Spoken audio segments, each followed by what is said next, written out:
Hello and welcome. I'm David Robinson, the online editor at The Banker, and today we're going to look at the issues surrounding staff returning to the office as countries around the world slowly emerge from the COVID-19 pandemic. With me to discuss this is Marie Kemplay, the investment banking and capital markets editor at The Banker. Marie, there's a lot of debate now about whether an in-person culture or hybrid working is the best way forward for investment banking. Are banks approaching this issue in the same way? Yeah, so in a word, no, that's to give you the short answer. But what's interesting for me, at least, is that going into the pandemic, obviously, all the banks were forced to take pretty similar action, right?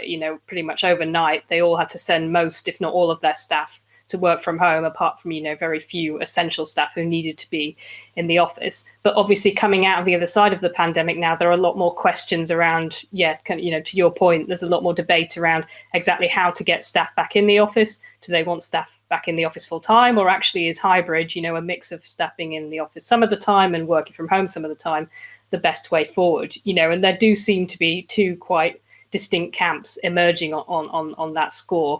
There are a number of banks who are really kind of pushing to have their staff back in the office as soon as possible, and really pushing the importance of in-person culture, and then versus others that are kind of pretty consciously trying to strike more of a balance and allowing staff to keep some of that flexibility and allowing them to work from home some of the time.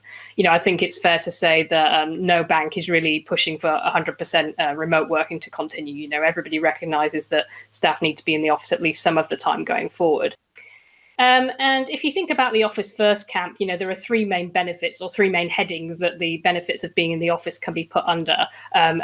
So people talk around collaboration, culture, and apprenticeship. And really what they're talking about under those three things, on the collaboration side, that's really about the importance of staff being in the office, able to work together, and the idea that the communication and the idea sharing is just obviously much richer when people are in the same room, as well as being able to communicate with their clients in the same way with the same benefits. On the culture side, there's a sense that over time, if people are working from home on an ongoing basis, it's really hard to maintain and develop that kind of sense of community and loyalty among staff. And the final point, and definitely last but not least, it's really difficult, obviously, for junior staff to learn the ropes and to network and build contacts. If again they're working from home and not in the office with their colleagues, learning how to do the kind of day-to-day business of the role. And some banks. So I think Goldman Sachs's CEO was kind of one of the most notable, have kind of made quite forthright statements about this. The Goldman Sachs CEO, he actually described working from home as an aberration, and they were wanting to correct it as soon as possible. And actually Goldman Sachs staff have been back in the office since June, I think. And a couple of other banks, I think Morgan Stanley, Bank of America, they've also been pushing quite hard on the importance of staff being back in the office. But it's not the case across the board. There are, as I say, there are other banks that have decided to go down this hybrid route. So Citibank is one, Societe Generale, HSBC. And really what they've said is, we don't see why you can't have the best of both worlds. So yes, of course, it's important for staff to be in the office some of the time, but also what they know from their employees is they value that flexibility. And, there's also a sense that over time, this might be something that staff come to expect, as standard working conditions, and particularly in the context where banks are fighting quite hard with the technology sector, which is well known for offering more flexible working patterns. There's a sense that in order to attract and retain talent, they really do need to kind of create this more flexible working culture. So, yeah, time will tell which camp kind of wins out, I guess, on that one. What are some of the challenges as well as opportunities that hybrid working could create? Yeah, and I think it's certainly not the case that hybrid working is the more straightforward option, even if it's something that staff have value, it creates these additional challenges.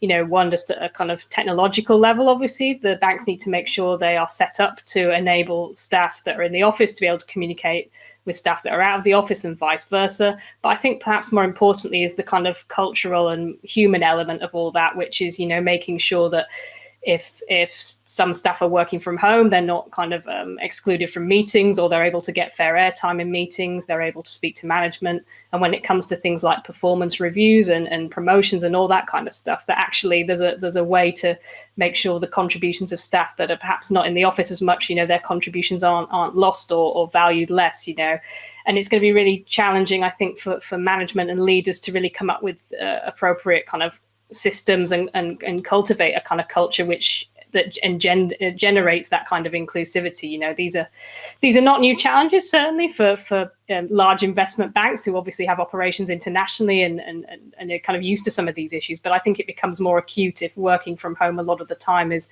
a more normal practice. But yeah, on the flip side, there are opportunities too.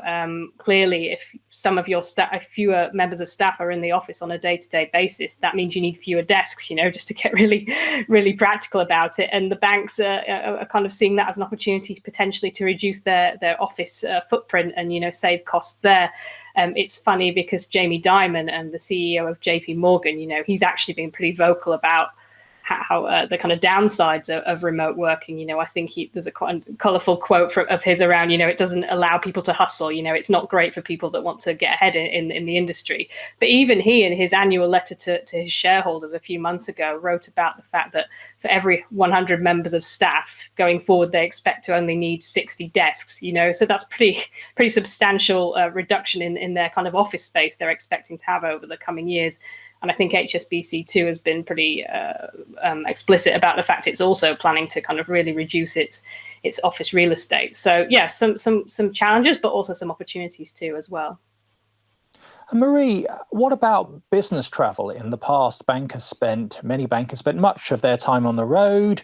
Will more meetings now be done virtually? Yeah, I think it's still a bit of an open question, you know, and of course, we're still in the midst of the pandemic in a certain sense. You know, the case numbers are still fluctuating in a lot of geographies, and travel restrictions are, of course, in place in a lot of cases too. So, you know, that's one thing. But even if we put that aside, I think a lot of bankers have been pleasantly surprised by what it's been possible to achieve virtually. You know, as you say, in the past, there was this sense of being on the road a lot to meet clients, to go to conferences, you know, all these kind of things. And there's certainly been a lot of efficiency gains from being able to do things virtually. So for one, you know, it makes it possible to have meetings with people based in lots of different parts of the world all in the same day within a matter of hours, you know, which just clearly wasn't possible if you're trying to physically attend those meetings. And also, it's just less disruptive to people's schedules, you know, kind of similar benefits there. You know, you're able to have more meetings and get more done in a sense. And if we drill down more specifically, you know, if we think about, you know, investor roadshows, you know, to try and attract investment on deals, a lot of bankers, some bankers have commented that there are benefits there in being actually able to include more investors, to attract more investors, and also to get those things done, you know. So there are benefits in that sense too. And I think bankers will probably be reluctant to let all of that go, you know, and probably will want to maintain some of that virtual interaction. But having said that, you know, this, at the end of the day, investment banking is all about winning business, and it's all about keeping your clients happy in the long term.